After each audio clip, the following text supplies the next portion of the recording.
Hey everyone, Derek here with a Save the World update about some brand new UI changes. In the last State of Development blog, we mentioned an in-depth look at the new front-end UI, and I'm here to tell you more about it.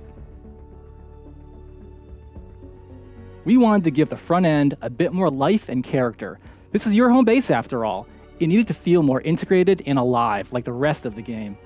I'll start at the command tab to show you what I mean. This new screen is meant as an overview and a hub.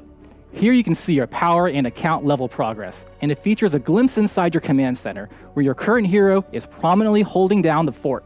Around your hero, there is useful information and navigation to other parts of the home base. Let's do a quick tour. Home base power is now simply referred to as power, and it's the largest number on the screen because it's the most important. Power represents overall combat effectiveness. If you want to take on more challenging missions, you'll need to increase your power. Notice the reward you are working towards is shown at the end of your XP bar. There's a variety of rewards given, and I'll expand on that later. If you want to plan ahead, go into Profile for a peek at your next few level up rewards. Boosting your XP bar is now easier to access. There's a button below the bar showing your current boost level and how many more you have left. We've also added a big yellow button for quick access to change your hero, as well as a shortcut to the inspect screen to level up. You might have heard about the upcoming hero loadout system. When it's released, this is the button that'll take you there. Lastly, you can get a short description of each menu item if you highlight one for a moment, and there's also a new pop-up that lets you browse your stats with explanations of each. Now, let's take a look at the other sections. The rest of home base is populated by a new cast of characters that you'll meet as you play through the campaign. The Heroes button takes you into the training room, where you'll find the Major. He's a new character that helps you upgrade and manage your heroes. Other things you can do from here include managing defenders and sending your heroes on expeditions. By the way, you no longer need to pre-slot defenders in the front end. You can now summon any defender from a defender post. The last thing I wanted to mention is a quality of life feature under the Manage section. This familiar screen has new buttons that let you quickly change between schematics, heroes, and everything else.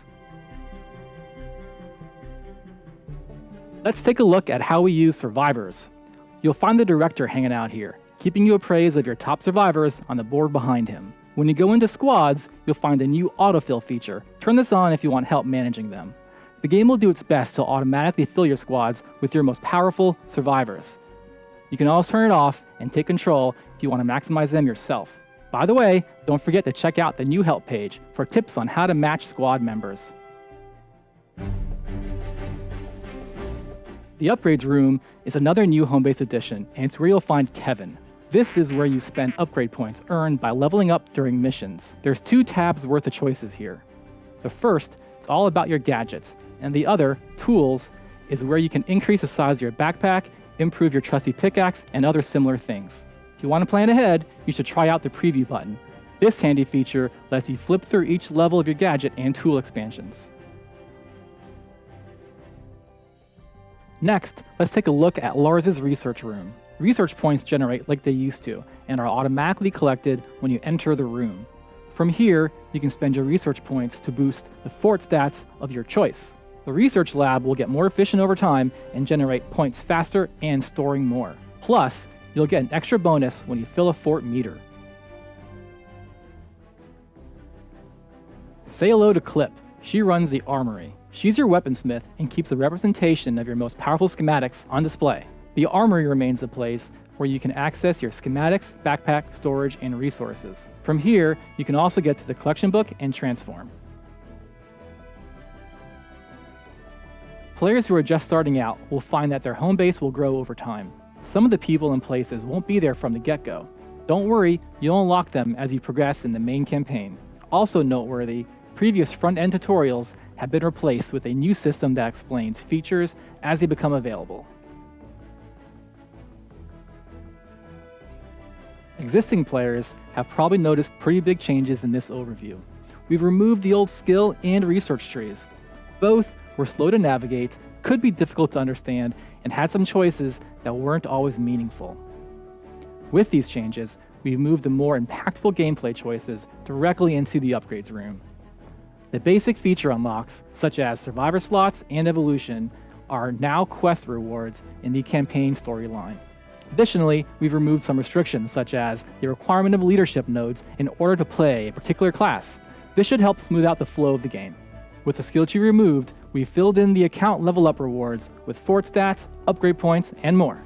In a future release, we'll be adding a feature that allows players at max level to infinitely earn an additional reward each time they would have leveled up again. Don't worry, when these changes go live, your account will be just as powerful as it was before.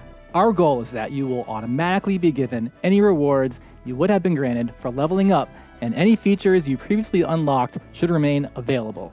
You'll also have an equivalent amount of points already stored in Lars's research lab based on your existing research progress. We know there's a lot of new stuff to take in, so we're also granting existing players a way to reset the new upgrade room and research lab a few times while you figure things out. I know we covered a lot. Thanks for sticking with us. We look forward to your feedback and see you next time.